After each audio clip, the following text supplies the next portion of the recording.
In this video I'm going to show you how to create a simple autoresponder in ActiveCampaign, very similar to the way you might well have set one up if you were using Aweber, where you simply have a series of email messages with a series of delays in between. So before I get started, I'm assuming that you have a list set up and possibly a form set up that you're going to use to capture the leads into. So then we can go off into automations, create a new automation.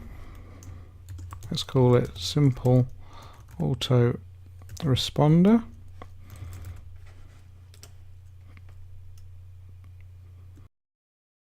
Then we need to trigger the automation. So it can either be by triggering it from the from the list.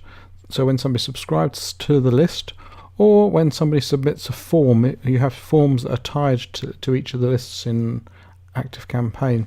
So either of those things can be used. So I'm assuming that you have a list that they're going to be subscribed to. So actually connecting your form from something like lead pages or other third-party products, you have to look to them for how that's actually done. Well, let's say we've got somebody who subscribes to the master list. I only want it to run once. I don't want to segment it, so I'm just going to add that start. So that's what triggers the list off in the first place. That triggers the autoresponder or the automation off to start with. So we've got it. They subscribe to that master list. So then we have send an email. So we could go off and create an email. I actually got to do it. It's quite annoying. Let's go for create one. So I'm just going to create a blank one. So email 1. So at this point you would create your email. I'm just going to go back to the automation. So now I need to put a delay in. So I go to conditions, pick wait, period of time. So let's wait for a day. Then we can send another email, so send options, send an email. So we can create a new email, or we can use the ones we've already got. So you can resend one you already have. So let's do this as email 2. I'm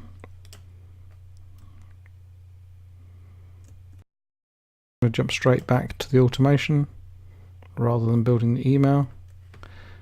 And then you can do the same thing again. You can add another delay in. And then add another message in. So you can then build up message after message to create a very simple autoresponder. So obviously ActiveCampaign has a lot more advanced features than that, and you can see all the different things that you could put in here, and you can put conditions in and do other intelligent things. But if you just want to do something quite simple, then there it is.